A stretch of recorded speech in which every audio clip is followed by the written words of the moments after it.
Oi pessoal, tudo bem? Na aula de hoje nós vamos falar um pouquinho sobre como surgiu essa história de educação ambiental. Como é que surgiu isso? De onde que veio esse pensamento, né? Eu tô aqui com a minha colinha e eu vou falar sobre isso hoje com vocês. Então, pessoal, as pessoas já começavam, desde 1800, as pessoas já começavam a ver que o meio ambiente poderia afetar a saúde delas, a vida delas. Tanto que, em 1872, foi criado o primeiro parque, ou seja, a primeira área destinada à conservação do meio ambiente no mundo. Esse parque foi o Parque Nacional de Yellowstone, nos Estados Unidos. Sabe aquele parque que passa no desenho do Zé Colmeia? Que ele mora lá, que tem os ursos, que tem aqueles geysers que jogam água para cima, que tem o pessoal visitando e dando comida para os ursos.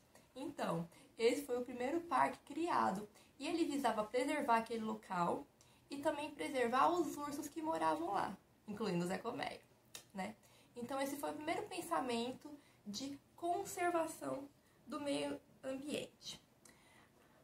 Depois de tudo isso, em 1937, aqui no Brasil, foi criado o nosso primeiro parque nacional, que foi o Parque Nacional de Itatiaia. Ele fica no Rio de Janeiro e ele também visava preservar o ambiente daquele local.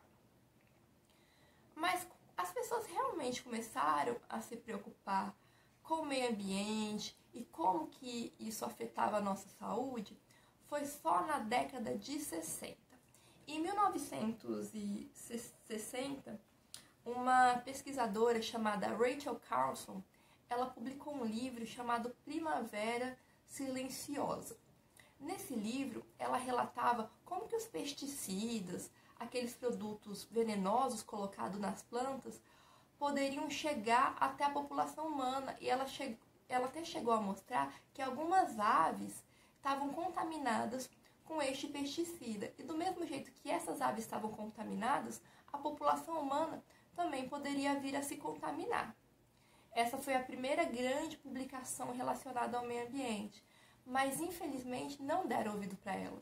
Achavam que ela estava, louca. Só que o que ela falou tinha total sentido. Que se contaminava as aves, também poderia contaminar a população. Por isso, em 1968, um grupo de estudiosos se reuniu em Roma e fundaram o chamado Clube de Roma. Esses estudiosos, eles foram ver como que o crescimento da população estava afetando o meio ambiente. Só que eles chegaram a uma conclusão que não foi muito boa. Eles achavam que para o meio ambiente poder ser preservado, a população humana não podia mais crescer. Tinha que ser o crescimento zero. E eles publicaram um relatório falando sobre isso. O relatório deles se intitula Limites de Crescimento. Mas isso também não foi muito bem acolhido pela população, porque os países eles queriam crescer, queriam poder produzir mais, ganhar mais dinheiro. Em 1972, houve uma grande conferência de meio ambiente chamada Conferência de Estocolmo, que aconteceu na Suécia. E nessa conferência, as pessoas pararam para pensar e falaram, peraí, parar de crescer não dá. Então, o que a gente precisa fazer? A gente precisa desenvolver o meio ambiente, ou seja, utilizar o meio ambiente, mas também crescer, né? Então, nessa conferência, eles propuseram pela primeira vez que era necessário educar ambientalmente as pessoas para utilizar os recursos do meio ambiente. Essa foi a primeira vez que o termo educação ambiental foi feito. Porque como que você iria educar as pessoas? E educar as pessoas através da educação ambiental.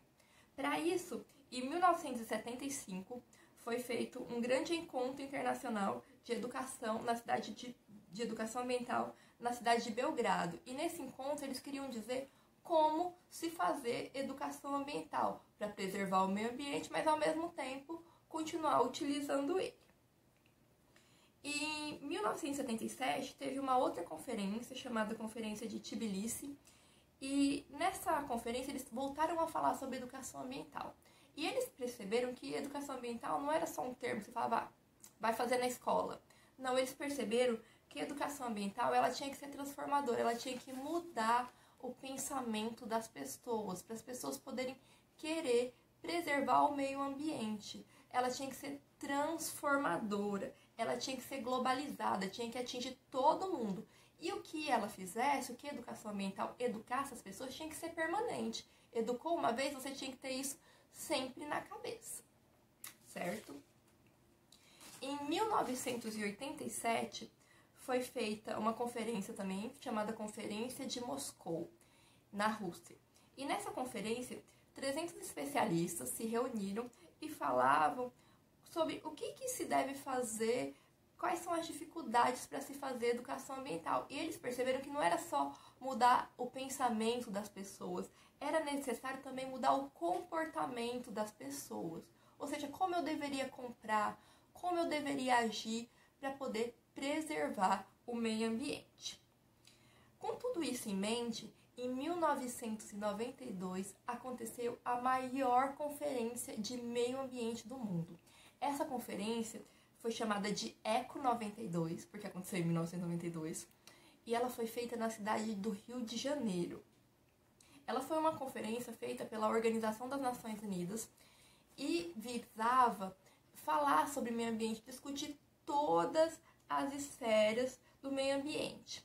E nessa conferência eles chegaram a uma grande conclusão. Eles perceberam que o meio ambiente tinha que andar junto com o desenvolvimento, ou seja, eu precisava desenvolver os países e precisava preservar o meio ambiente. Então as duas coisas tinham que estar unidas, juntas, tinha que achar uma forma de desenvolver e preservar o meio ambiente. Com isso eles criaram um termo chamado desenvolvimento sustentável, que a gente vai falar na próxima aula.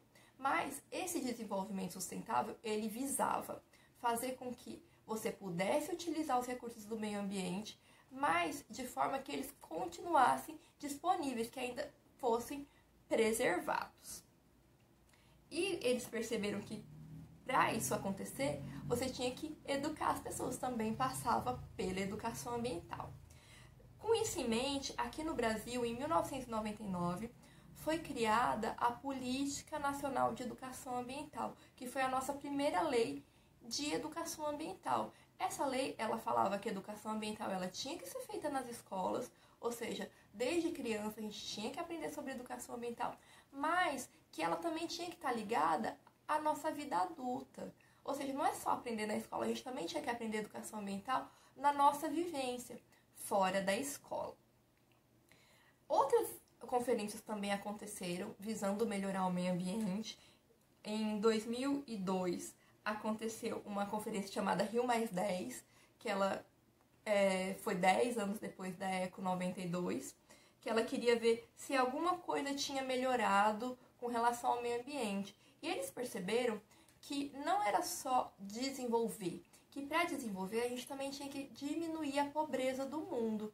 Então os esforços de meio ambiente eles tinham que estar ligados à igualdade social, à diminuição da pobreza. E depois de 20 anos, em 2012, foi feita uma outra conferência chamada Rio+20, na cidade do Rio de Janeiro, e eles continuaram discutindo isso, que para você poder educar as pessoas, poder preservar o meio ambiente, você tinha que passar pelo quê? Pelo desenvolvimento desse povo, ou seja, melhorar a qualidade de vida, as condições de vida da população.